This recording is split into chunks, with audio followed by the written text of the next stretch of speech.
코로나19 확산이 세계 경제에 미칠 충격이 우려 이상으로 클 수 있다는 전망이 나오고 있는 가운데 세계 각국이 총력전에 돌입했습니다. 우리 정부도 추가 경정 예산안에 추가 증액을 검토 중인 가운데 한은의 금리 인하 시기도 당겨질 것이란 전망이 나옵니다. 관련해서 역시 취재기자와 이야기 나눠보겠습니다. 권세욱 기자 나왔습니다. 자, 권 기자.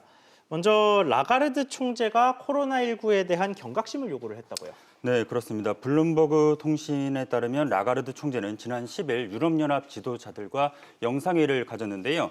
이 자리에서 유럽이 조율된 행동을 취하지 않으면 지난 2008년 거대 재정 위기를 연상시키는 시나리오를 보게 될 것이라고 말을 했습니다.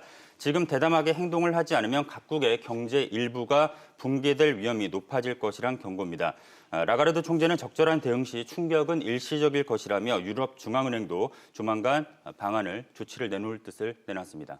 네, 이 경기 하강을 막기 위한 각국의 대책 마련이 잇따르고 있죠. 네, 영국 중앙은행인 영란은행은 현지 시간으로 어제 금리 인하를 전격 실시했습니다. 통화정책위원회는 오는 26일에 당초 열릴 예정이었지만 코로나19 사태가 급속 확산되자 특별회의를 열어 기준금리를 0.5%포인트 낮췄습니다.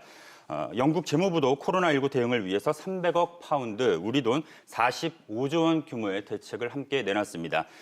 중국에 이어 앞서 들으셨던 것처럼 세계에서 두 번째로 피해가 큰 이탈리아도 250억 유로, 그러니까 우리 돈 33조 원 규모의 예산을 확보하겠다는 계획을 밝혔습니다. 네, 지금 이야기한 것처럼 유럽의 각국이 좀 나서고 있는 모습인데 미국의 상황은 어떻습니까? 네, 도널드 트럼프 미국 대통령은 3천억 달러, 우리 돈 358조 원 규모의 급여세 인하를 검토하는 것으로 전해지는데요. 로이터 통신 등에 따르면 스티븐 무누신 재무장관은 현지 시간 어제 하원에 출석해서 경기 부양책이 곧 나올 것임을 시사했습니다. 미 백악관은 세금 감면과 대출 보증 등 지원책을 여러 가지 검토하는 것으로 알려졌습니다. 미국은 오는 23일에 주요 경제 수장들이 참석을 하는 금융시장에 대한 대통령 워킹그룹 회의 또한 열어서 코로나19에 따른 경제적 영향 또한 점검할 것으로 전해지고 있습니다. 네, 우리나라도 코로나19 대응을 위한 추가 경정 예산 증액을 추진하고 있죠. 네, 그렇습니다. 더불어민주당과 정부, 청와대가 어제 회의를 열어서 11조 7천억 원 규모인 코로나 추경 규모를 늘리는 데 뜻을 모았습니다. 현재 추경안을 마련했을 때보다 피해가 더 커지고 있는 상황인 만큼 추가 소요 예산이 파악이 되는 대로 반영을 하겠다는 겁니다.